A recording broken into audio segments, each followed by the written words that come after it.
And we're back. Holy crap. It's the year 2020, Bob. Oh, I have so much disappointment about the statement of year 2020. I just can't even, not really about the year itself or anything that it may or may not bring, but, there's just a lot of bullshit flying around right now about not just new year, new me, new decade, new me, whatever they're saying. I have no idea. Yeah, this is the time of year when you start thinking, man, maybe I should lose some weight. And of course, you know, even if you do lose weight, it finds you because the only thing that really works is changing the whole lifestyle thing. Like, I don't know, moving to a state with mountains and hiking all the time. Hey, let me tell you, that doesn't take off weight either, by the way. Damn it.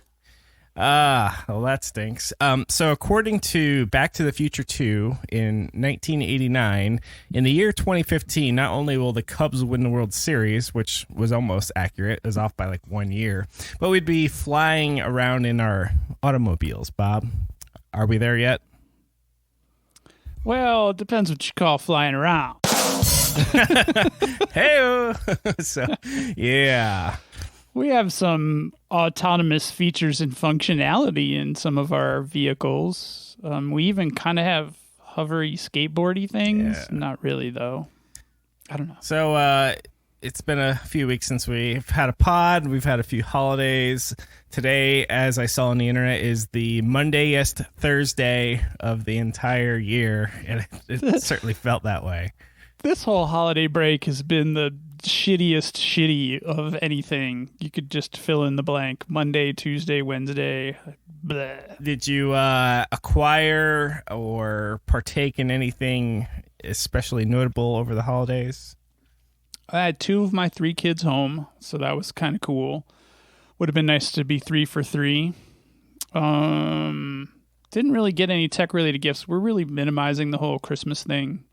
Got a cool piece of artwork, though, that I was looking at, and my kids noticed that I was looking at it, and they bought it for me. So awesome. So is it hanging in said domicile? It is prominently displayed in the dining area. It is a collection of handcrafted pine trees. I think they're created with a arc welder to actually cut out the metal, and then he uses some kind of patina technique to give them a cool bluish green tint. They're pretty awesome. How about you? Yeah, so we are highly evolved people as a couple, my wife and I, that is. We don't buy each other gifts, so we usually tend to buy the kids some gifts. We've decided to go on a vacation a few weeks after the holiday, so that was part of their gift.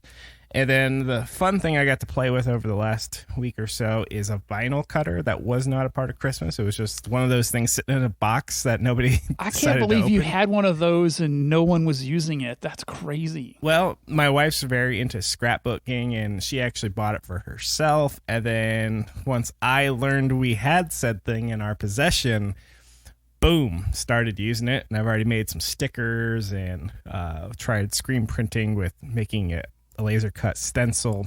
Some really cool things you can do. So I've seen pictures and some of the stuff looks pretty big. I don't really know much about vinyl cutters, and maybe some of our listeners don't. But I saw his and hers above your bathroom. Yes. That's pretty big. Yeah. So out of the box, so I have the Cricut, or we have, like it's mine now. Okay. We've got, that's beautiful. Isn't it? We've got the Cricut Explore Air 2. I'm looking at it here. It is on my desk, so possession is 9/10 of the law. So out of the box, it cuts a 12 by 12 piece of vinyl if you want, and then it goes up to 12 by 24 if you buy a optional mat, which I've totally bought. And then really the sky's the limit, because if you need something bigger than that and you're using Cricut, you just basically print it in sections and you put it together. So you tile it out, huh? Yeah, so the his and hers that you can find on my Instagram and or my Twitter account, yeah, you probably won't go look for it. But I'm just saying, the his and hers are one piece each, and they are fairly large. They're like, I don't know. Oh, those are one piece? Yeah, they're one piece each. Yep. So they worked probably on the 12 by 24 then. Yes, that is correct. And I've Nice. Since printed some stickers, some JavaScript stickers. It's great for like laptop stuff. I'm showing Bob here some stickers to the camera. I made one here for one of my kids who's on Grant, Instagram. Yeah. Yep. And I made him a white and a black version. I made an airborne patch because I was in airborne in the Army here. This is gonna go to my car, and if you notice, what Bob can see is that you can have multiple colors, which is really cool. You just layer them on there. You cut them in. You cut one color, then you cut the other color, and then you put them on top of each other. It's pretty cool. Is any of this computer driven, or is this all manual? Well, the cutting and the designing is all computer driven. The cutting is like CNC? Oh yeah. Oh my gosh. Here, let me show you. I had no idea. I'm showing Bob here the Cricut here. I pushed the button. It is opening majestically here. And my jaw is dropping as the doors open. So how much does a Cricut run you? Those are $200, and there's different versions. Like version 1 back in the day, you got like Nintendo cartridges where basically you had to buy this cartridge from the local craft store, plug it in like a video game. And then you got to choose, from an enumerated list of things. And it was kind of shitty after a while because you're like, but I want to print this custom thing. Oh, here comes version 2.0. Version 2.0 is like, hey, we've got this app. And all you basically need is a transparent background PNG file. And there you go. And then there's a ton of videos on YouTube to kind of get you going. And holy crap, I'm like pretty excited. Not gonna lie. You appear to be having fun with it Yes. because I see lots of pictures. And so, are you You said you're integrating that with your screen printing as well. So, yeah, I guess I haven't really talked about screen printing on the show. So I do screen printing. That's kind of like my analog hobby when I just want to get away from the digital world. And so there's many ways to screen print. And Bob, you said you used to screen print. Maybe you still do. But not still, but used to, yes. But there's 3 primary ways. And the first way I learned was you buy this thing called an emulsion sheet, which is pre-coated and it's sensitive to sunlight. You print something on a transparency, plop it on top, go out in the sun for a minute, and then you wash it out, and it works actually really well. One drawback there is you can't keep tension on it, so it's got its drawbacks, but it's very easy to burn. The second is the traditional way, which is you scrape, I guess is the right, or you coat a screen, a traditional screen. Yeah, you squeegee the screen, yeah. Well, no, before you get to the squeegee, you cover it in emulsion. You spread the emulsive. Yeah, you put the emulsion on the squeegee too. So.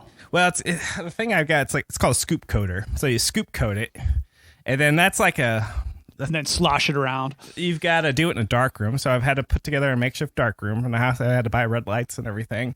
And then I had to build, and I'm going to show Bob this. I don't know if you can see it. Right at the end of my desk here. Great radio. I know. Right at the end of my desk is this houses my undeveloped screens because it's light sensitive. And so I turn all the lights out, usually at nighttime, and then I expose them with UV light. So that's method 2.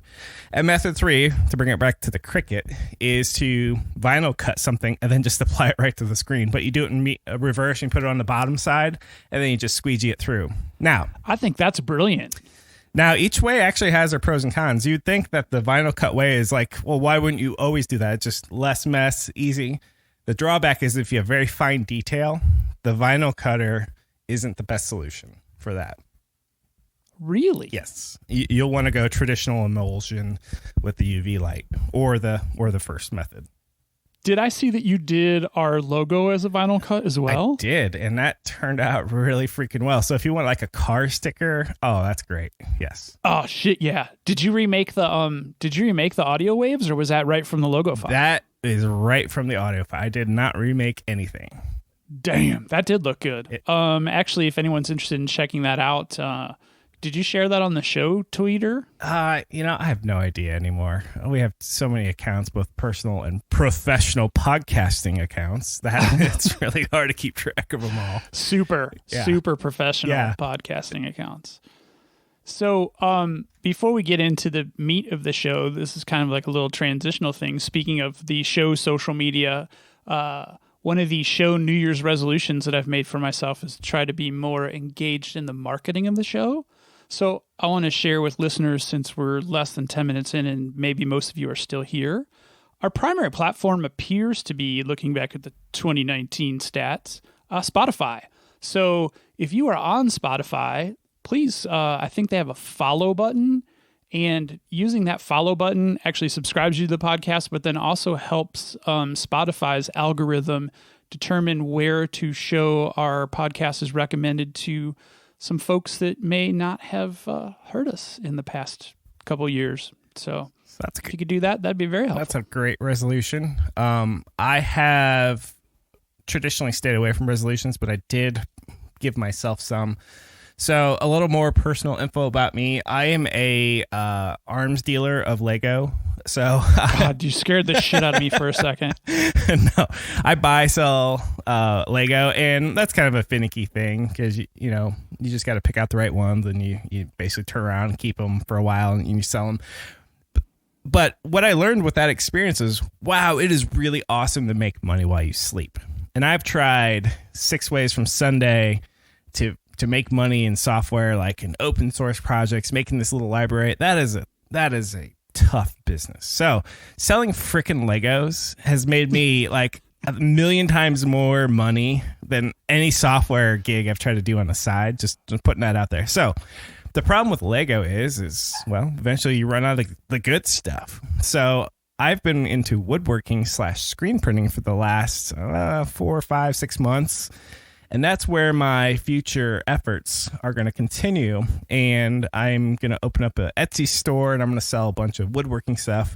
And I like to really bore the shit out of people by posting all my projects that I do on Instagram often. No, I love it because I'm not as artistic as I used to be. And it's cool to see you making stuff. I mean, I'm super engaged with all of my friends that do creative things outside of code. Because I don't do that much creatively outside of code. Well, except maybe podcasts. I'm at peace with the idea that I'm a creative person, but I don't necessarily have to do it in the digital realm. And so I really, really, really like balancing my digital creativity with analog creativity. So I play music, play guitar, I draw, I fabricate. Kevin does all the show artwork, in case anybody didn't know that. Yes, stick figure art is harder than it looks. Especially when you have an annoying co-host. It's like, can you make it look like this? Yeah. So, the creativity thing, that's kind of my resolution thing. But expect more show swag, Bob and Kevin Show branded show swag that you probably can't buy because you probably don't want to buy it. But I might have. But if you're good listeners and drop us some lines on social media, maybe you could possibly get some. And then I've done a lot of signs. So confession time. Kevin really likes Pinterest, and from what I understand, that's it takes a lot of courage to to say that. So I really like Pinterest, and I steal all my great woodworking ideas from there. There, I said it. You use it as your creative muse. You don't steal. Yeah, I like you could be my marketing manager if this ever goes anywhere. I like it. I don't think you're going to need one. I think the shop speaks for itself. Well, all right. So we've talked a little bit about some resolutions, and I think that it's a very popular, hip, trendy thing for shows like ours to take a look back at the prior year in technology or whatever the topic of conversation is. But since we did turn that big decade clock, I think we turned the decade clock. I think there's debate on that as well, but everyone's saying we turned the decade clock. So I think we're going to take a little bit of a look back at the decade in tech. You are listening to the Bob and Kevin Show with Bob Bar and Kevin.Yes. Each week we cover relevant tech and social issues related to technology. Our website is bobandkevin.show, and our episodes can be found virtually on any podcast network. Be sure to follow us on Twitter, Instagram, and Facebook. Just search for Bob and Kevin Show.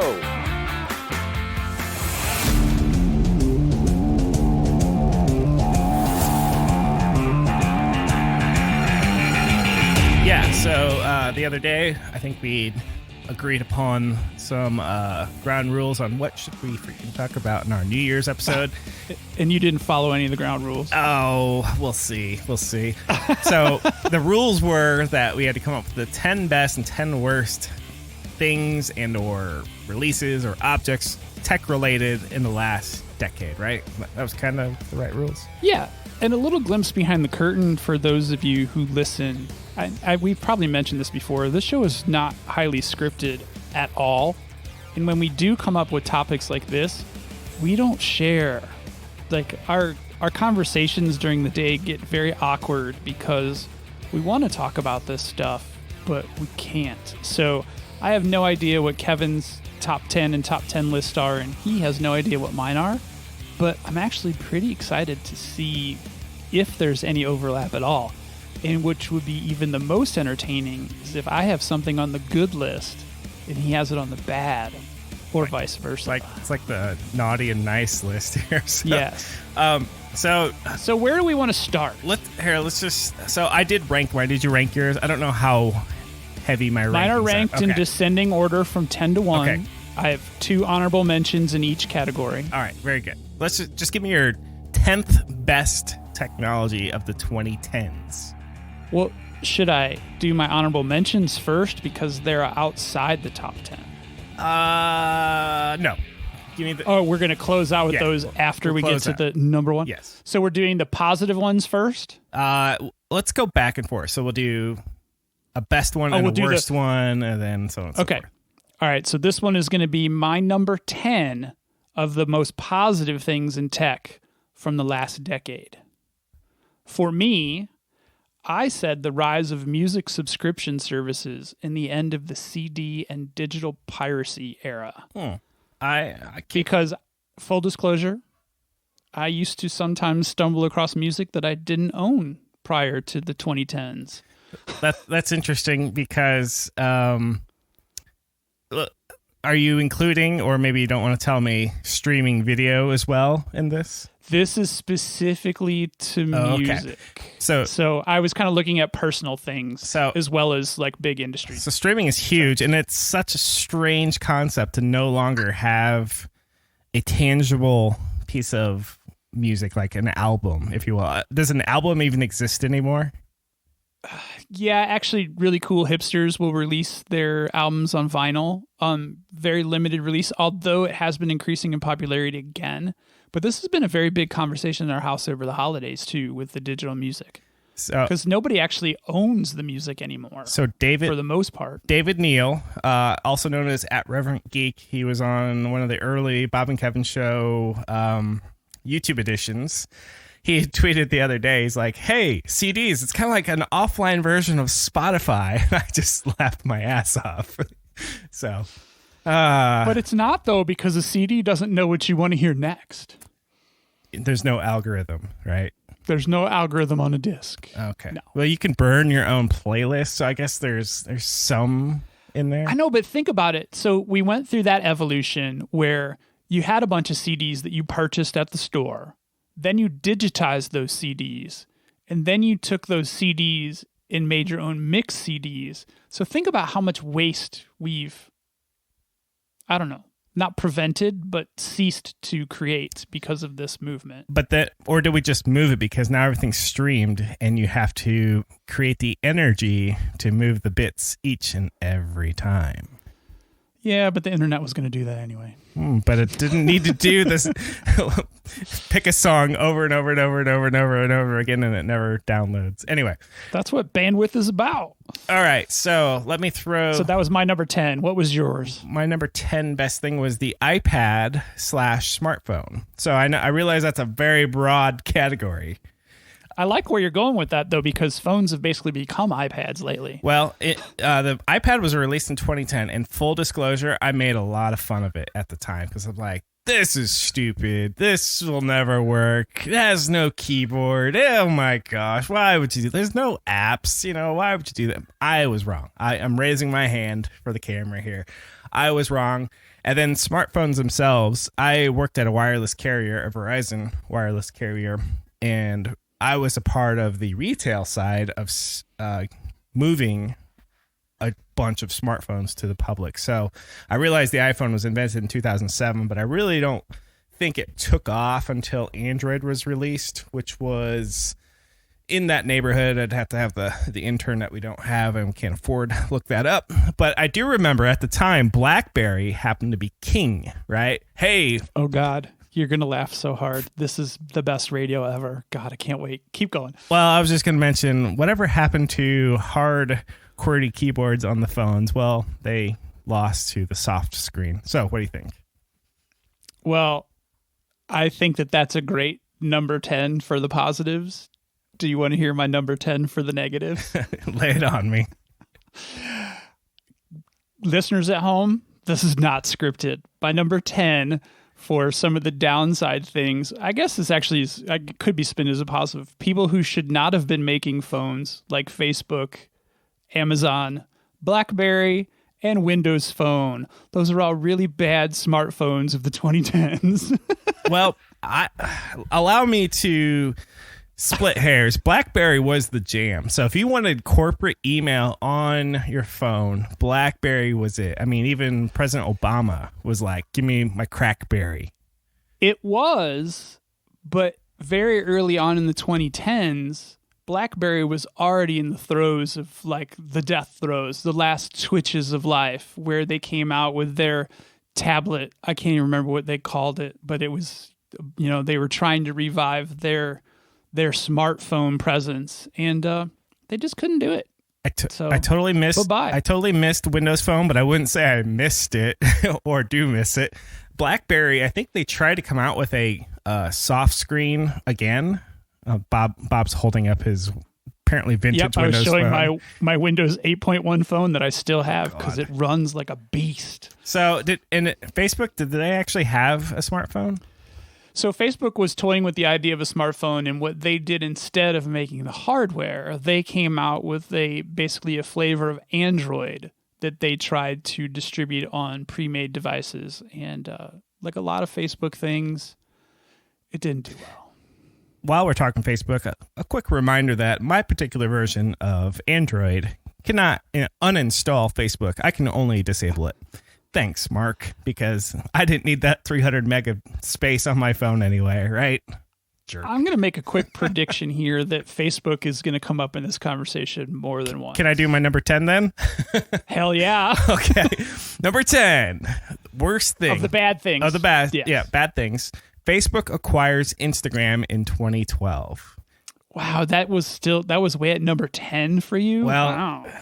It's this list is going to get nasty. Yeah, the list is young, Bob. So in 2012, I don't know that any of us, including the FTC or whatever government agency overlords, mergers and stuff like that, I don't think they necessarily saw future things like surveillance state, 2016 election, Cambridge Analytica, yada, yada, yada, in 2012. So, yeah, sure, why not? You got money, you can buy them, great. And nobody really understood how the filter bubbles and how speech was going to be shaped in 2019/2020. Well, pick a year. So you're so funny. God, this is the best. I knew this was going to be great. So what do you think? How's my number 10?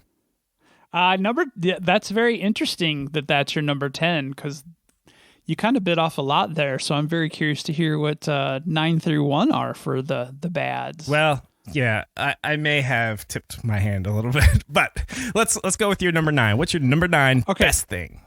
So number 9 positive. Yes. It's funny that you said iPad was your number 10. Number 9 for me was the Microsoft Surface Book and the Surface line of products from Microsoft, very much along the same lines.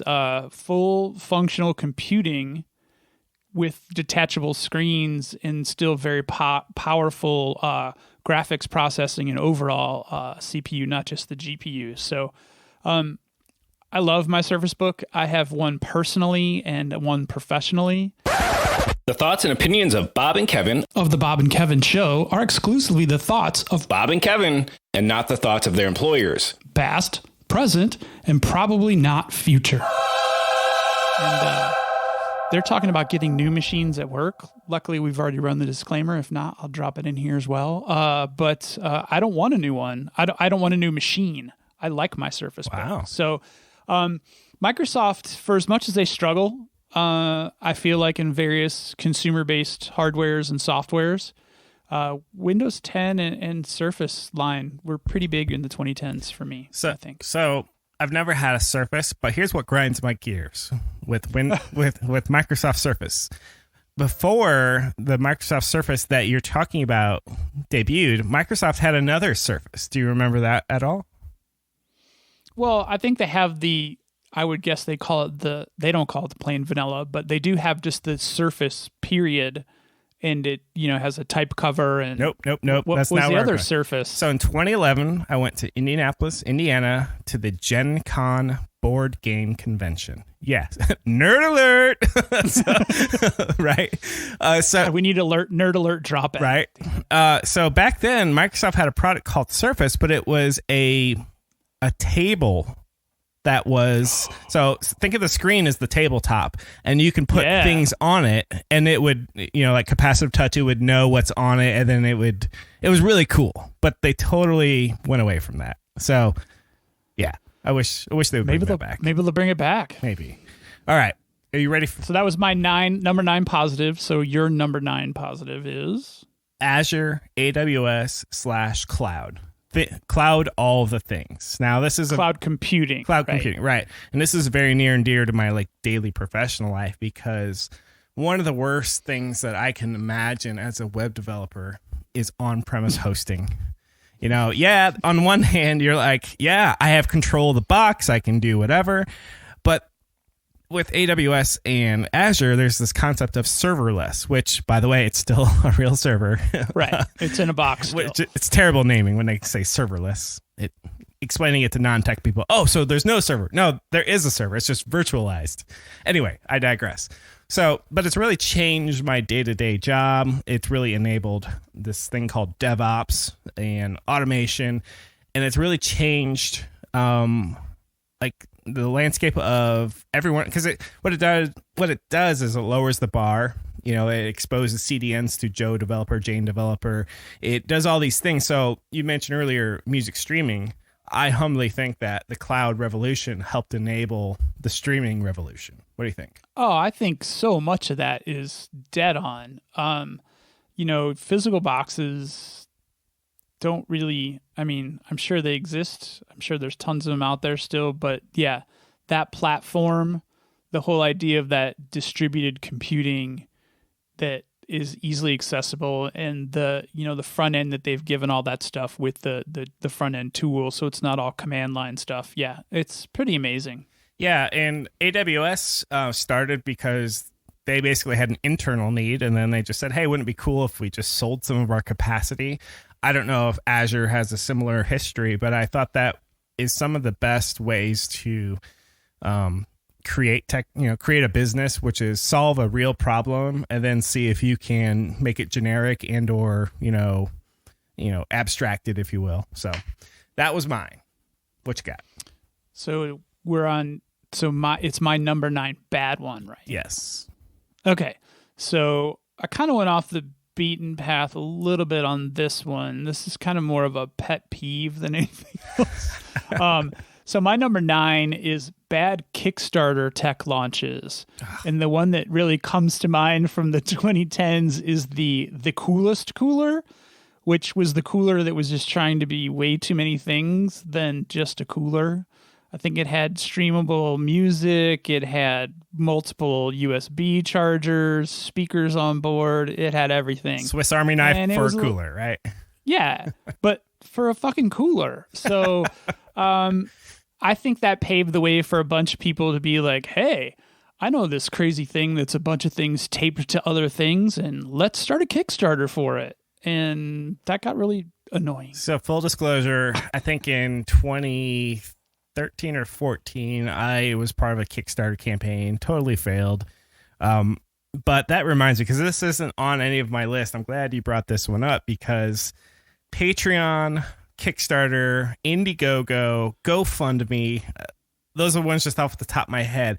Everyone and their brother and sister are holding their hand out going, hey, give me money. Why? Because of an Right. idea. Okay, well, or I can't make rent. Here's a GoFundMe for I can't make rent this month. Yeah. Yeah, so I still like being contributing when I can to a charity. I'm mostly I can contribute my time, not so much money. Every time I see a Patreon for somebody I know, I feel we call it the Tupperware problem. It's like, oh god, I gotta buy at least 2 bowls, a salad bowl with a lid. Make sure you get the lids, otherwise, Timmy's gonna be pissed. And I want to be friends still, and so we call it the Tupperware party. Bob and I do, and it's really hard because you look as a creator. Bob and I are both creators, and we look and go, hey, look at all these great. People doing great things and getting Patreon, but then it's like the top 1%. It feels like that's actually getting somewhere on these platforms, and then there's everyone else. So Kickstarter sells you this dream, and with the 1% actually doing it, and they collect the funds underneath as a fee. So I really look at that stuff and going, that's just I don't even know what to call it. It's not really snake oil, but it's definitely like same shit, different. Method here where hey, we're just trying to separate people from money, right? Well, my boys, bless their hearts, they're both big fans of Kickstarter type projects, and they are just now receiving stuff that they invested in when they were in their mid-teens, and they're both in their 20s. So, oh man, also not on. It's a super long game. Well, I guess I won't tell you what's not on my list, just in case it's still on your list. All right, well, let me go with my number 9, and you'll be like, "Where? What?" The video game Fortnite. This is on my negative list. Oh, that's so funny. Okay. Well, I almost put a video game on mine, so go ahead. So I put Fortnite on there, mostly for. Oh shit! No, I did put a video game on mine. Well, I'm so Fortnite, just the way it affects all the kids, all the children in my orbit, my nieces, my nephews, my own kids. These people are addicted. This is like a real drug. And on top of that, it pretty much shut down every other video game except for maybe Minecraft and Untitled Goose Game. All right. So there's like 3 video games left in the world because of Fortnite has just totally come and steamrolled everything. And they have this concept of V-Bucks where, the kids are like, hey, can we get a gift card for Microsoft so we can apply it to our Xbox so we can basically just give it away? I'm like, oh my God, this is life. And then there's like this internal gambling addiction that they all have because you can get these llamas and these crates and you get this random thing that comes out. And while I'm on the gambling thing, my girls who don't play Fortnite as much, they do play Fortnite. They have toys like LOL dolls. Are you familiar with LOL dolls? It's no. So if you go to Walmart or any retailer, they'll have them. So it's a sealed ball, opaque. You can't see what's in it. And the whole idea is you got to buy it to see what's in it. And it plays on these like human emotions of curiosity. Anyway, so number 9 is Fortnite for me. What about you? Oh, that is great. So now we're to my number 8. Number 8 positive. Number 8 positive. And I lied, and I want to stress again, this is not scripted. We did not see each other's lists. My number 8 positive tech from the 2010s is Minecraft, because it's a family-focused gaming adventure, and you can play it with your kids. And actually, with my kids, I taught them how to manage their own Minecraft server, so they weren't out there messing around with the general public. So taught them how to give server line commands basically through the Minecraft thing. So this is so funny that you were Fortnite and now I'm Minecraft. So okay, so interesting. So great. You're picking Minecraft. Yes. Minecraft as a positive. Oh, okay. Yeah, so Minecraft I think has replaced Lego in a lot of households. Oh, for sure. Yeah, digital Lego without a doubt. Yeah, and another thing I was totally wrong on was Minecraft, because I see it and I'm like, what the hell is this shit? The graphics are terrible. Right. It's very blocky. No kid's going to like this, right? They're just going to be like, oh, well, give me like Call of Duty or something with high-end graphics. But actually, I kind of like Minecraft because it stimulates creativity and building it and whatnot. Yep. That's pretty much why it was coming in at number 8 for me of the 2010. All right. So my number 8, you'll probably snicker a little bit, is crypto/blockchain. So this is your number 8 positive? No. Oh, I'm sorry. This is my negative. Shoot. No. That's why I asked. I totally messed up. So, all right. I'll come back to my number 8 positive because I've already tipped my hand here. So my number 8 negative is crypto blockchain, because as of right now, I don't think crypto/blockchain has changed the world, because that's basically what all of the crypto/blockchain people are saying. We got to blockchain all the thing. It will change the face of insert industry. Cryptocurrency, it will change the face of whatever. I'm still waiting for it to change any part of my life, Bob. What part of your life has it changed? I think the only thing that it's really affected is our podcasting, because of the Libra crypto trying to desperately make its way to market. We did do that experiment a couple years back with investing in crypto and tracking the markets. So, but that was more just fun. And I still have not recouped from where we invested. Yeah, you and I totally hit the apex of crypto. We're like, hey, look at all this great stuff happening in crypto. Let's invest. And the good thing you bailed out, right? I am out for save whatever $15 a Bitcoin was worth a few months ago. Yeah, I'm still in. Yeah, we're such suckers, man. Such suckers. All right, so that was my number 8 negative. Do you want me to catch up and just do my number 8 positive, and then we'll just flip it. So you do your number 8 positive. So my number 8 positive is SpaceX reusable rockets. Wow. So you and I had done a live stream of the Falcon Heavy launch, which highlighted the landing of the booster rockets. And that was in 2017. We had my kids. They got 2 out of 3 on that one, right? Something like that. But it looked like a frickin' science fiction alien invasion movie, which was awesome. Dude, I got choked up. Oh, me too.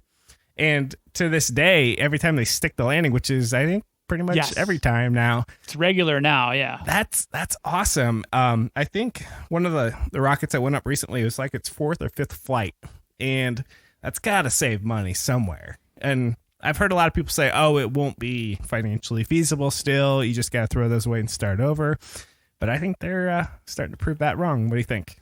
Yeah, no, I think they're getting financial benefit with the multi-launch, multi-land for sure. That's how they're able to really kind of like supplement the Starlink program. So yeah, the reusable rockets, that's brilliant. Yeah. So and for the most part right now, those are 100% unmanned trips, right? Yeah, they are testing the ability to send up a manned crew, and they've had some success recently, because right now we're actually dependent on Russia, of all people, to send people up to the space station.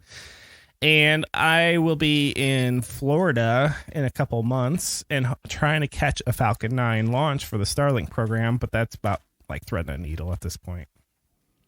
Right. You showed me the schedule. It looks like it's not going to happen while you're there. I don't know the schedule enough to know that maybe I'm just looking too far out and they're just going to fill the schedule or what have you. But I'm excited. My kids are too. They want to see it. That would be awesome. Yes. All right. We're up to your number 8 worst. My number 8 bad. Yes. This could be a trip down memory lane for some, and not a positive one. Kevin, did you ever hear of the Litro camera back in the 2010s? Never heard of it. It is a light field camera, and it was supposed to revolutionize digital photography.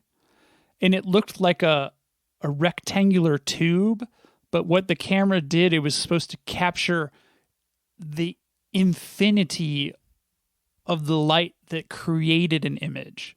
So you could capture that photograph, doing air quotes, and then you could do whatever you wanted to with after that because it had infinite resolution. That's interesting. So, yeah, it failed, by the way. So, have you ever been into photography? I actually do love photography, and I shoot a lot of photography. So, when you focus on a certain spot, it becomes, or there's a certain spot of moving the focal length, and you'll hit what's called the hyperfocal distance. And everything beyond that point is in focus. It's just like we can take a picture of a mountain range, and it's like, why is the background always in focus? Because you've got the focal length. That's the hyperfocal distance. Anything in front of that, you start getting the bokeh or bokeh, or however you want to pronounce that. I don't even know what the real way of pronouncing that is, but I'm not that big in photography. But you get the subject in focus and the background out of focus. So anyway, blah, blah, blah, blah. Sounds interesting, but you said it totally failed. Yeah. First of all, they were super expensive, and the UX, the form factor for the device itself, was just very clunky. So, but it was something at the time. I was very into photography and spending money on lenses and things like that, and was very excited about. But there was no way I could afford it when it came out. They came up with a better form factor, but it was still like over $1,600, I think, at the time. Well, you know what? There's a thing called the iPhone 11 that's got about 3 cameras on it, and it's a little less than that. So right, and you can totally adjust that bokeh, whatever it is, too. So yeah. Interesting. All right. But yeah, so that was some of these are very personal to me, so this is pretty fun. Yeah, I'm glad I didn't bet money of what your number 8 was there. 8 would be. All right, my number 7 positive is 3D printing / CNC / vinyl cutting. Oh, man, I'm so glad you hit that market too. So 3D printing for me is very cool. I've seen people make just some ridiculously cool things. They're basically like, hey, yeah, we'll take one of those. It's sort of like the real life replicator from Star Trek. Shout out to Stardate Supplemental. We need to eventually. Nice. Yeah, we need to eventually do this crossover episode. Crossover coming soon, yes. So that's what I think a 3D printer does. My vinyl cutter is that 2D printer. Very cool. I've also seen that they can 3D print organs now, which is like totally mind blowing. Like they can 3D print a new heart and stuff like that. They're printing meat too, which is really weird. So I think 3D printing is still early, but I think it has a lot of promise. I've seen 3D printed houses out of concrete, in developing countries. They can just set up a machine and it prints overnight, and it's just mind boggling. So what do you think? Yeah, I think that's a really good one. I actually did not touch upon 3D printing, but it's funny that you brought it up because my wife the other day was asking if 3D printers were getting cheaper. And so I thought that was really that was a bizarre, surreal moment in the Beatty Bar household that she was even considering 3D printing. I like the aspect of 3D printing as well as like printing pieces or tools to do things without having to go to the store to purchase said tools. I think that's pretty cool as well. Yeah. Yeah. I play the game Civilization quite often, and one of the technologies that you can unlock is called replaceable parts. It like precedes it's like Civil War era type thing where you could start, fixing things rather than just having to craft it from A to Z every time. Well, give me a couple of these parts and then we're back to new. So I see the 3D printer as an extension of replaceable parts. And not that I think a hardware store is going to go out of business anytime soon, but when 3D printers become more ubiquitous, that might change. Well, didn't one of the space shuttle missions or some space mission, space station maybe even, they were able to 3D print a wrench that helped them out in a situation or something like that? Sounds familiar, but I can't recall the exact one. All right, Anyway, yeah, that's a great one. We got to move on. What's your number 7 positive? My number 7 positive is pretty interesting because I think you've already alluded to this, but number 7 positive was cable cutting with streaming services like Sling TV. And we've talked about this on the show several times, where I think in the early 2010s when this started to happen, it was meant to be a very positive thing. But now with every service jumping on the streaming subscription bandwagon, really, if you add them all back together, it probably costs more than traditional cable. And it has the side effect of putting us into an additional filter bubble. We haven't really talked about filter bubbles on this episode just yet, but you're in your platform, you're in your channels, and you're on Netflix. I cord cut in 2012 off of DirecTV, and my wife was pissed. She's like, I want my whatever. And you remember DVR? I mean, back then you had to DVR things, and now everything's on demand. I mean, just the world has changed so much. Yeah, weaning my family off DVR was a very interesting experience through the cord cutting. So, yeah. I like it. I guess now we can transition to my number 7 worst, and it is CRISPR. Are you familiar with CRISPR? The DNA editor. So I would like to bundle this with DNA testing as well. So there's a Netflix series. I forget what it's called, but it follows how CRISPR works and things like that. And I don't even want to, it's not a religious thing and nothing like that. I just think it's a bad idea to fuck with nature, right? Oh, I think gene editing is a terrible idea. Yeah. The one thing I think is way more acceptable is GMOs. If we can make corn feed us more and, whatever, that's fine. But trying to alter somebody's intellect, eye color, people aren't freaking e-commerce items. I mean, I guess you are in some countries, which is very sad. But so, you don't order your children off a menu, right?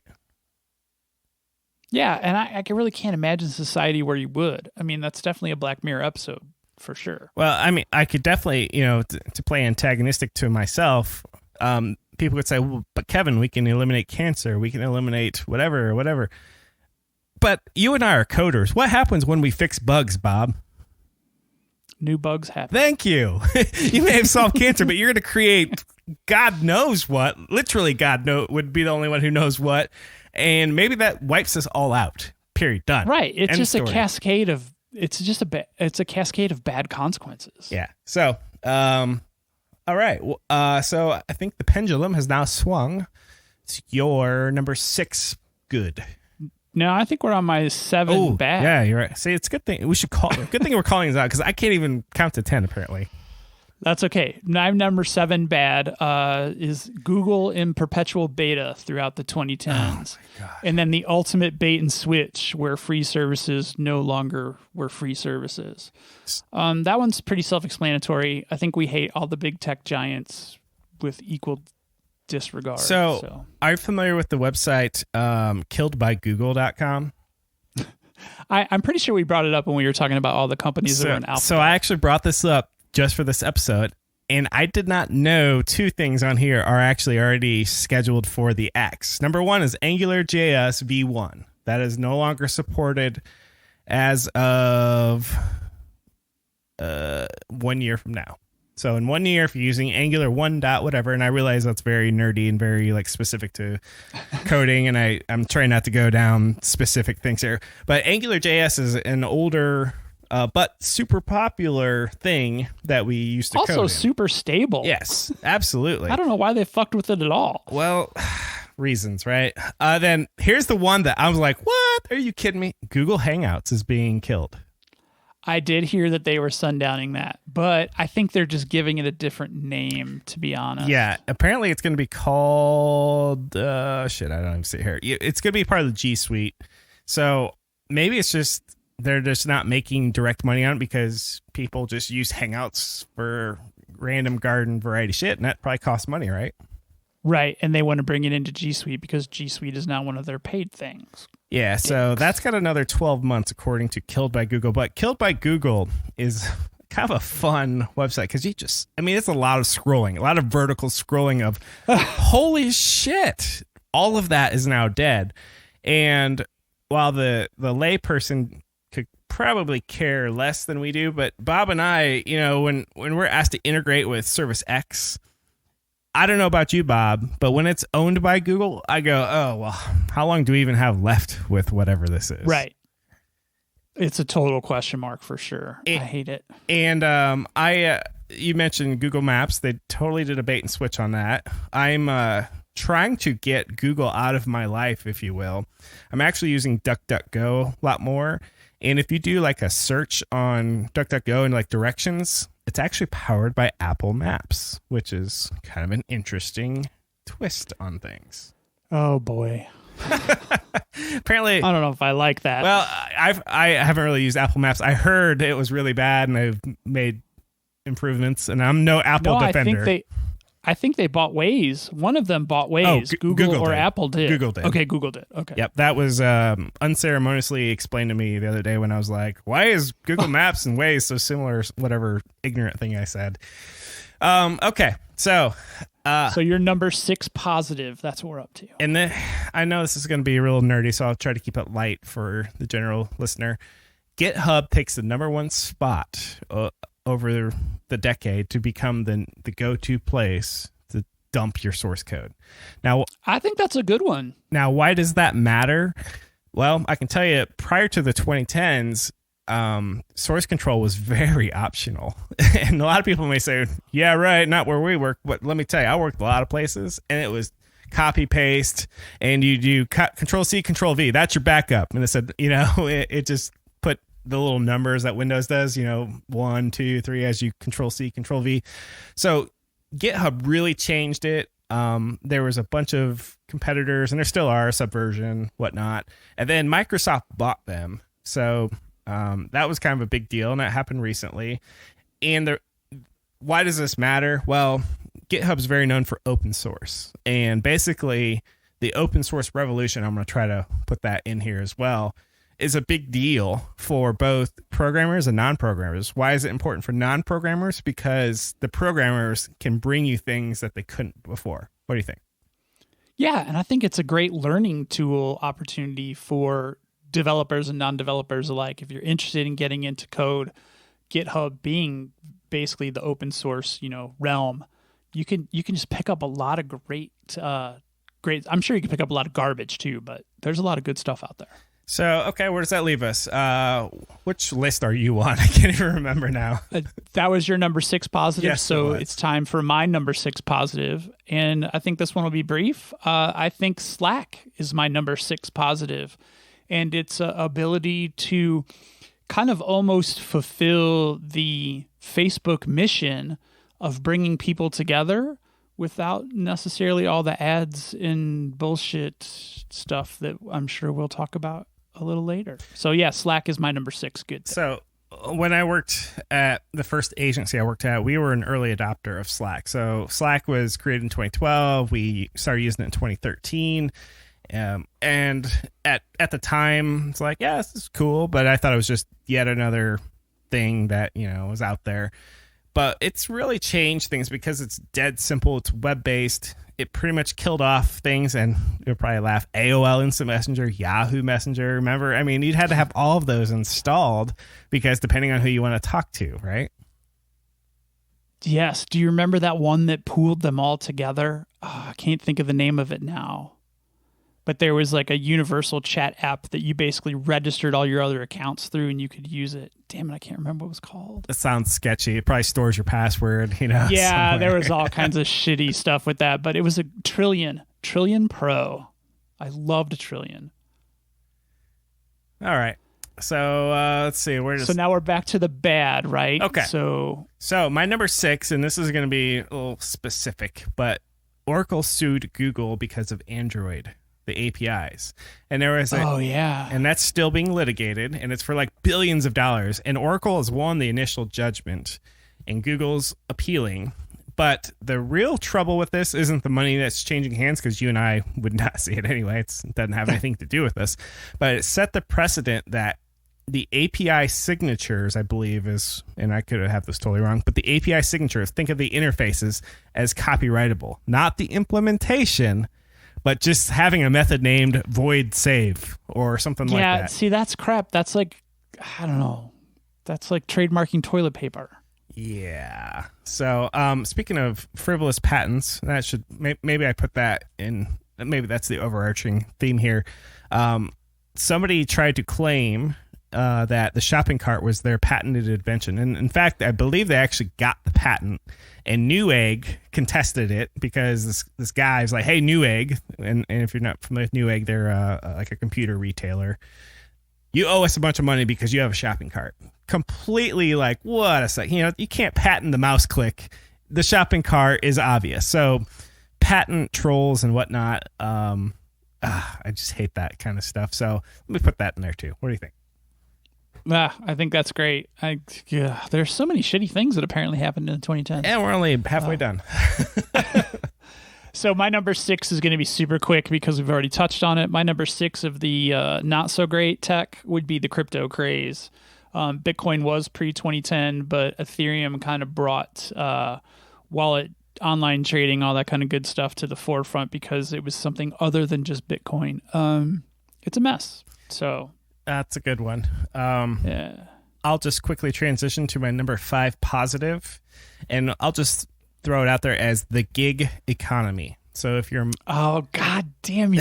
So if you're a magician, a car driver, whatnot, the power is Did you say magician? Yeah, because the reason I said I'm watching on Netflix, it's my son watches that one, The Magicians, right? Yeah, well, there's a not that one. That one's on I think CW, but there was one on Netflix. It's called like Magic for Humans or something, and it's like he actually mentions in there the gig economy. You can basically get anyone to do anything on the internet these days, whether it's, you know, back in the day when you're growing up, it's like you can hire a band, you know, you have this like sketchy part of Craigslist. Well, a lot of that has come out in their apps. I mean, when I was at there's an app for that. When I was at your place, you had like 3 or 4 options of people who will bring you food to your house. Yes. Guess how many Kevin has? Well, we still have Pizza Hut and Papa John's. That's about it. And I don't think those qualify as gig economy, right? Nope. Not at all. So, all right, so that was your number 5 good? Yes. My number 5 good basically encompasses a lot of the stuff we talked about today. 4G LTE networks that came of age in the 2000s, which made a lot of this digital communication streaming from your phones possible. So I figured that was a really big one. That might be on my list. So that'll be a quick one. Okay.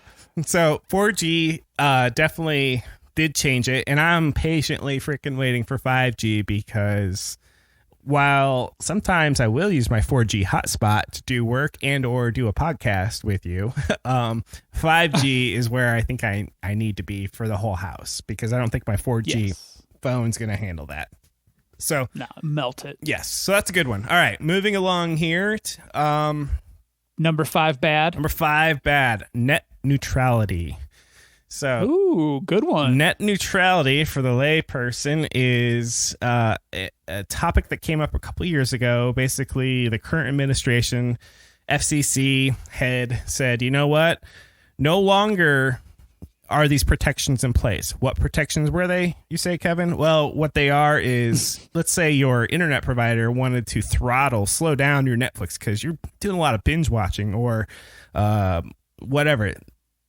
Before net neutrality, or because large corporate interests wanted more bandwidth and paid for it, that too.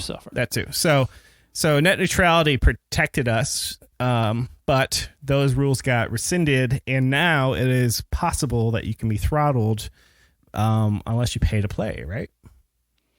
Yeah, tinfoil hat guy in me says we've always been throttled. So yeah, how do you check that, right? Yeah, exactly. All right, I think we're back to the positives. Nope, my number 5 negative. You just got the ping pong game all wrong. My number 5 negative, you've already brought it up. Mine was DNA kits for the masses. Yep. So don't do it. We don't need to be testing our DNA. Who cares? Who cares where we're from? Who cares what we might die of? Well, it's a pseudoscience really anyway. I've read so many articles where who knows if what the information they're giving you is anywhere true, because you can be, say, Jewish as a race or Jewish as a religion. You can be from the Middle East, but your skin color, I mean, there's just so many combinations, right? And it just doesn't make sense. Plus, the Pentagon just recently put out a warning saying that, hey, if you're a DOD member, you shouldn't be submitting these DNA tests for security reasons. Yeah. That's got to be one of the biggest red flags I've ever seen. It's just such a data grab. It's so gross. Right. All right. So your number 4 good one. You might crap your pants, but I'm going to loop in AI, ML, and neural nets. Wait, as a good one? I told you you're going to crap your pants. So, actually, this one kind of rides the line for me between good and bad, and I've got a few of those. So, I was watching the YouTube series that I passed along to you, which is only free to 3 episodes before YouTube. I was going to say it's paywalled, right? Only the first 3 episodes are free, but after that they want money. And sorry, YouTube, you're already profiting off me somehow, some way. But fucking drug dealers. One of the cool things in there was a guy, a former Tennessee Titan football player, had ALS or has ALS, and they use speech to recognition type things to help learn how he talks now. Excuse me, versus how he used to talk in like press conferences and things like that. And now they can translate him very well. And I was like, that's what ML is. Wait, so they can translate him in his own voice, basically? Yes. So he's very. Oh, that's beautiful. All right, that's cool. He's very difficult to understand in real life now, but they can go both ways. He can say something now and it can just do text, or they can also replay in his own voice, which is amazing. That's pretty awesome. They also have it where somebody has lost a limb, and they have the Luke Skywalker hand where, you move these things in your arm and it knows, then it learns you as a person on how to move it. Because previous attempts at like limbs, especially hands are very complicated, is, well, how do we make this work for everyone? Well, you don't. That's the problem. Everyone is wired kind of a little bit differently. And if you leverage machine learning to kind of figure out, the nuances of you and, hey, that worked, that didn't, and adjust on the fly, that's great. And so that's where I think that's great. That's noble. Where I'm not so hot on AI and machine learning is like self-driving cars. I really think that's just, that's just a waste of time. I just read the other day, Tesla was involved in another autopilot death, where the car was in autopilot and it killed some people. So, of course. Yeah, but still, they've got like hundreds of thousands to go before that's really an issue. Right. I mean, the easy defense of that is, and so-and-so died from deer, crashes, and that's human controlled. So what's your point, Kevin? Well, I was going to say, on that same day, 3,000 people probably got killed by regular people driving. So what I'm getting at is I don't put auto or self-driving cars at the top of the machine learning to-do list. I put amputees, I put people who have medical, I put that high up. So that's why when I see like, hey, there's this new self-driving car and it's blah, blah, blah, I'm like, that's great and all, but is that changing humanity? I mean, getting rid of the fact, yes, we're saving you from the tyranny of driving a car. Ooh, that's really not high on my list of things we need to solve. I'm telling you, though, next year when I get my Cybertruck, I'm getting it with the autonomous mode. All right, moving on. And that is an upgrade. All right, so we are on Bob's number 4 positive. Right, my number 4 positive, also spooky, you already had it, ride share and gig economy apps basically was my number 4. So the ability to have a system in your pocket where there's thousands of participants where you can pretty much get anything you need because they're volunteering to be in the system. So the only notable thing there is with the gig economy comes the obvious potential exploitation by the overlords running the apps. Yes. Lyft, Uber, I think are the two that are considering unionizing, or there's issues there. And then the other one is with YouTube. YouTube's not really a gig economy unless you look at it through the lens of, well, I'm a performer. Creators kind of are, yeah. Yeah, so there's exploitation potential there, but I think the technology to make that open for pretty much anyone to participate in that economy is the bonus part. Maybe the way it's executed is not, but the technology has opened that door. I think that's pretty cool. Yeah, and let me tell you, Airbnb, if we're considering that also a gig economy, that is a huge plus thing. I'm going to Disney World for the second time third time with an Airbnb because it's just way better than doing a hotel. So we always look for the goofy ass Airbnb places too. Like the quirkier the better. All right. So you're to your number 4 bad. Yeah. Cambridge Analytica is my number 4. Wow, that's really far out. Why, you thought it'd be higher up? I thought it'd be closer to number 1. Yeah, it gets pretty crowded here towards the top. So Cambridge Analytica, if you're not very up up on that. There's a Netflix documentary called, I think it's The Great Hack, if I'm...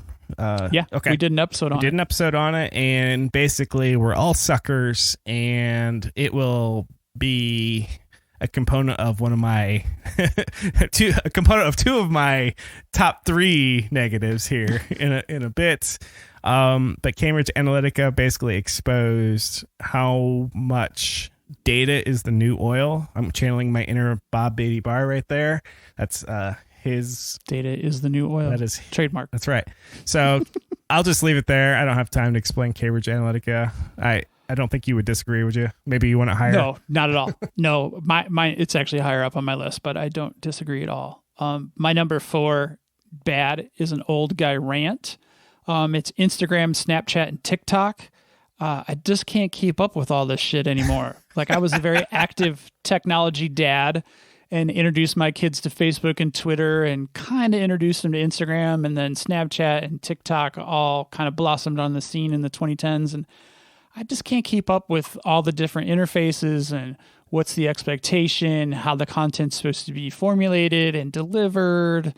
It's too hard. So that was my number 4 bad, is just the rise of all these little micro networks. I still don't understand Instagram stories, and people have explained it to me over and over and over. I just don't get it.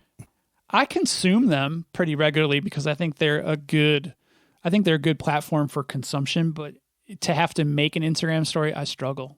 Yeah. The struggle is real, as the kids say. All right, we're back to the positive, right?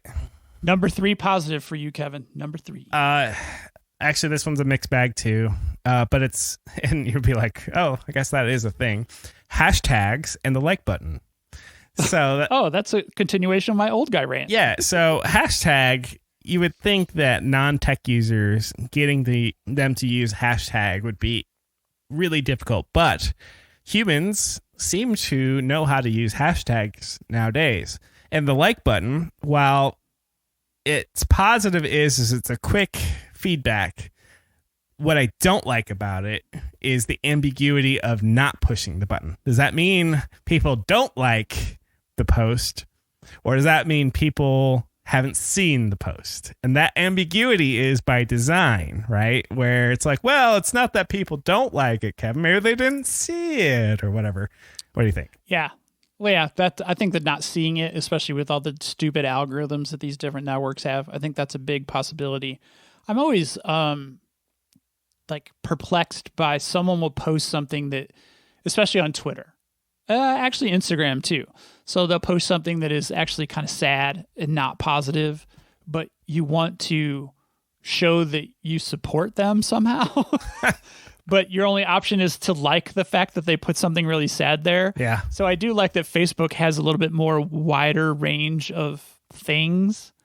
But yeah, I do struggle with that a little bit. Yeah. Do you think Twitter or Instagram will adopt the multiple emoji reaction?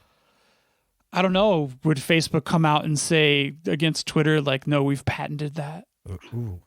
We've patented the 4 emoji response or whatever it is now. So that's interesting. And then you'd have to remember what the equivalency is between the platforms. See, that part just pisses me off. There'll be an app for that. Don't worry. Old guy rant continues. All right. Your number 3 positive. My number 3 positive. Actually, I struggled putting this as low as number 3. I wanted it to be closer to 1, but there's so many. I guess I did have so many good things. My number 3 positive was the Apple Watch and fitness trackers in general.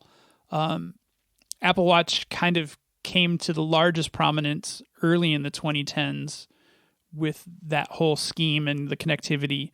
I just like it's very futuristic, having all that stuff on your wrist. And I have the mentality where it doesn't consume me, even if people in my household think it might. But I have the ability to focus my attention in many different directions. But I like that it's a constant reminder of your activity level and the ability to track it. I think I love data. I don't know if anybody knows that about me. Which version do you have? I am wearing a 4, which they discontinued because it was so similar to the 5 that they launched. So today you can purchase a 3 or a 5. Do you have to have your phone close by? Is it near field required? Well, you still get all the functionality of the tracking on the watch. So like you can still analyze your heart rate. You can still track a workout. I don't have the LTE version. So if I want interactivity with my phone, I have to be within Bluetooth range of it. So, but it's still a watch regardless. If I had a Dick Tracy watch, because that's what I think they are, I would prefer that it works by itself. And I don't have one because I'm in the Android side of well, things. the LTE is more expensive, and I'm a cheapskate. So I think my wife has the LTE version. She's in the Apple ecosystem, and I really wish there were some more options in Android. I haven't looked for a while. I have a Fitbit, and that's really nice. Has nothing to do with my phone or anything. But I think that might be the future innovation where, I mean, these phones are huge, and you got to stick them in your pocket. They're just somewhere, or you're going to drop them. But I think if the phones become exclusively wearable, I think that would be huge. I think we're going there for sure. All right. So you're number 3 good, right? I already did that one. Then you're on number 3 bad. Sorry, I lost track of that. My number 3 bad is the 2016 U.S. election. I realize that is not a tech topic. It is, though, because we were basically compromised in a digital fashion from bad actors around the globe. It's the rise of fake accounts, the rise of being an expert at being a bully online, the expert of inflaming people, and the exploitation of filter bubbles. So I think that, for me, is one of the largest negatives that I could come up with, even though I have 2 more ahead of it. But so I guess it was the 3rd largest thing. If you haven't watched the Cambridge Analytica special on Netflix, totally encourage you to do so. So, hopefully we won't have a repeat in 2020, but guess what I think, Bob? It's already happening. Yeah, very good. All right. You're not on Facebook, so you don't see the shit show, but it's already happening. Well, I at least see the Twitter side. Thankfully, I don't see it on Instagram, which is a Facebook property. Yeah, but Facebook is the worst. Yeah, I don't doubt it. All right, so where does that leave us? Is that your next? So my number 3 bad plays right off of that. Oddly enough, it's weird. It's like we know each other and our friends. Mine is the rise in social media addiction and the rise of outrage culture, cancel culture, virtue signaling, and all that bullshit that goes with all that stuff. So, social media, really big negative, I think, for the 2010s, and I don't see that ending anytime soon. There's a lot of people who are good at psychology on Twitter. They know exactly how to word it because, like you said, virtue signaling.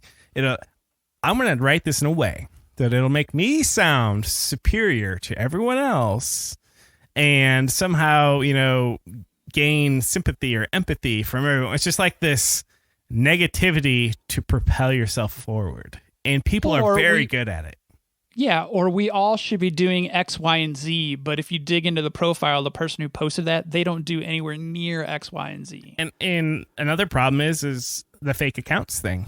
The person that's, we have certain group for certain candidate, and they're just flaming they're playing both sides of it. And it's hard to tell what's real and what's not. Side note, Facebook attempts to have a real person behind a username. Twitter does not. Do you have quick thoughts on whether making it a real person would fix any of that? No, because it's just kind of like the spam bot issues with web forms. We found ways to kind of mitigate that, but then people figured out that they can just employ people for pennies on the dollar to be the humans to do the same spam botting and check the box that says I'm not a robot. So the shit's going to go bad either way. All right, let's go back. We need to shift to a positive. Let's go back to the positive. My number 2 positive is electric vehicles. So very interesting. What's even more interesting is we've had electric vehicles for about 100 years now. And if you're a historian of vehicles, you would, find where big oil, I'm using air quotes, is basically killed off that industry so that we could all have internal combustion engine vehicles. And we all like, hell yeah, we got muscle cars. I mean, we did it all. But now we're to the point where electric vehicles just kind of makes more sense, and it's not even a now we're at the point where the planet is definitely going to die. I was going to say I'm actually not into electric vehicles because the planet's going to die. I'm into it for purely economics, right? And also maintainability. An internal combustion engine has a lot of freaking moving parts and explosions under the hood, where by design, an electric vehicle is literally simple. But Kevin, they catch fire. Well, you know what? So do cars with flammable liquids in them. So that combust under the hood. Right. So I would like to think my next vehicle will be an electric car or vehicle.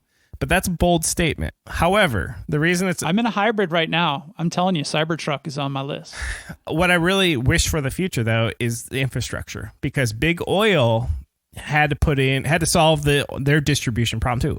Hey, you're in the middle of Utah. How do you keep going without, we need fueling stations. Well, we need to figure out a way to have bigger life batteries, and Tesla just got this wazoo patent, that's claiming to have a lot longer battery life. But we also need to be able to charge faster, or we need the ability to swap out batteries rather than go and charge a battery. You just say, hey, give me another one and charge this one. And then you pay like a propane fee, like you're changing out your grill propane cylinder. Here you go. Here's my $20 and whatever. So that's my hope. And electric vehicles are huge. Kind of an allegory or side to this one right here is I really wish we could harness the tidal energy of the moon. When that moon spins around Earth, it does a lot of moving. So the kinetic energy from that, and just like turbines underwater, you'd think we would have infinite free electricity at this point, but apparently we haven't figured that out yet. It would definitely contribute for sure. So there we go. EV, that's me. That's my number 2. My number 2 positive would be voice assistant services like Amazon, Google, Siri, all those good ones. So real quick, there's a lot of positive there. In fact, my kids learned that this morning, that if you say Alexa fart, she will comply. Oh, so you need to. I'll be trying that later. You need to try that out on the big speaker. It make it giggle. So there's that. And then if I go ahead and put on the tinfoil hat here and say, well, we do invite the surveillance state into our home with all of these things, there's that. So we have an episode for that as well. Once again, I think the big disclaimer on these lists is I think the underlying technology is the positive. The use of that technology is where things get totally sketched out. Black Mirror. All right. So your number 2 bad. My number 2 bad. Our last few ones here are definitely going to overlap. So as it's written on my little notepad here, mental health connection to technology. So I think technology, that was my number 3. Technology has a huge impact on mental health. And number 1 is we actually probably get dopamine highs. And then when that dopamine goes away, you have a little bit of a withdrawal feeling, but it also creates these highlight reels. Like Instagram's really a highlight reel.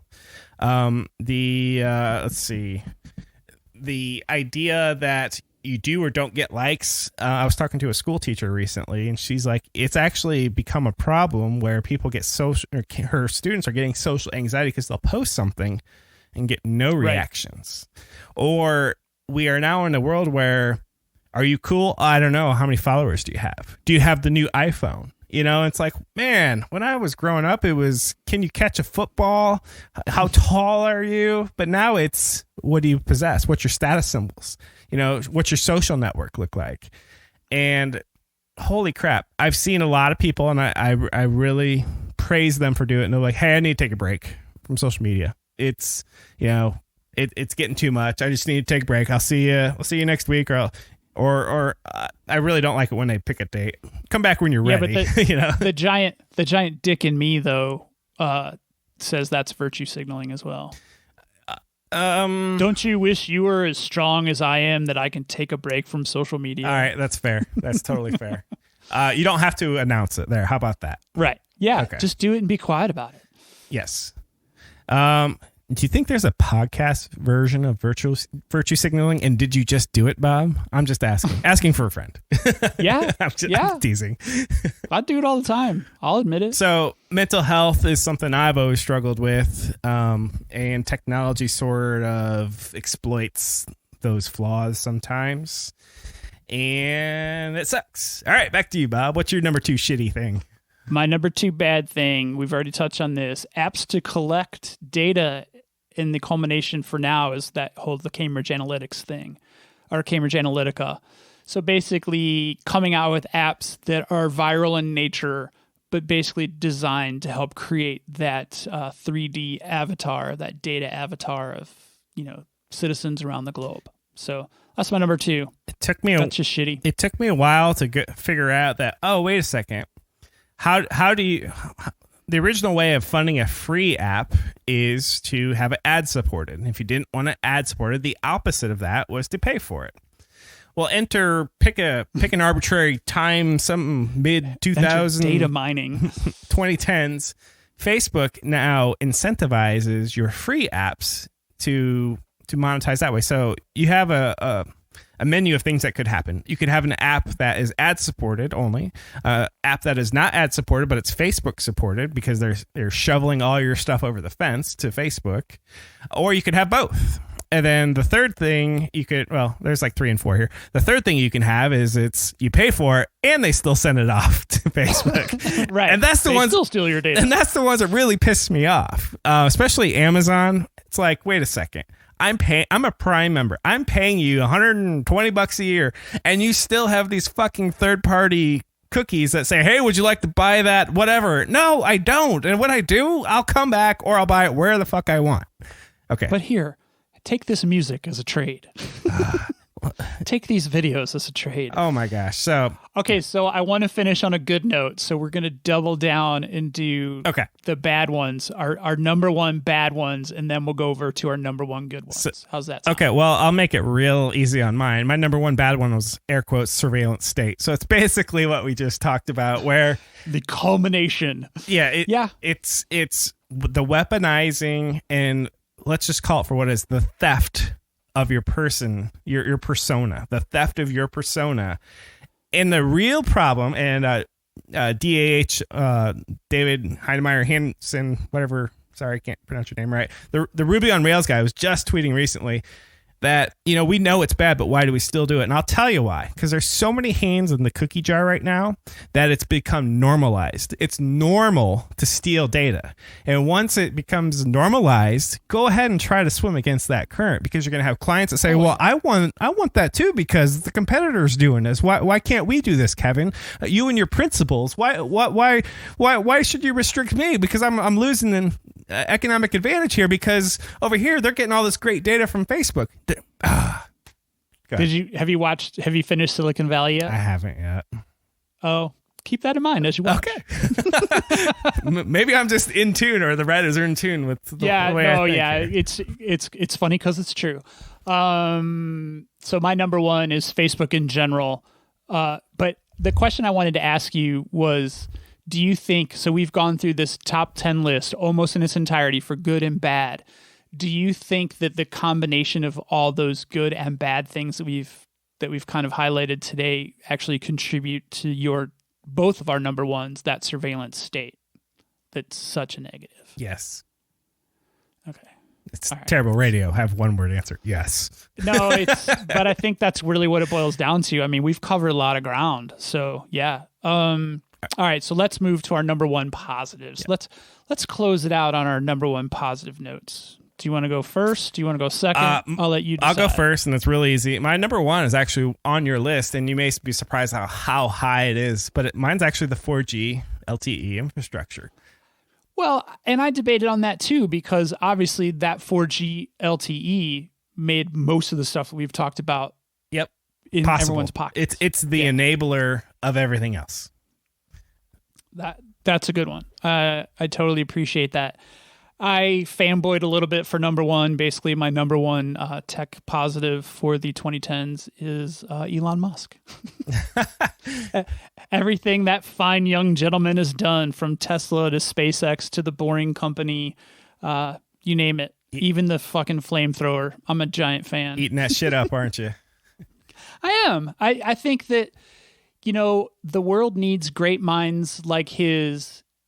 And yeah, sure, he still makes money doing this stuff, but he spends a ton, and he's almost single-handedly responsible for saving the United States space exploration platform, basically. Because they washed out, basically, in the 2010s, and he helped bring them back, basically. So I look at Elon Musk as sort of the modern-day Thomas Edison, insert inventor here, and there's a large gap between early 20th century inventors and what we have today, because there was a lot of I don't think a lot of people gave a fuck. We had a lot of wars in there, a lot of things happened. So, Mr. Musk, you're not perfect, but damn, you're inspirational. Yeah. I mean, you look at the Facebooks of the world, the Googles of the world, the Amazons of the world, the people that are at the helm of those organizations, they're really not, even if they say they're doing it for the betterment of mankind, I don't really see a lot of positives from what they're doing. And I think our lists illustrated that pretty fairly.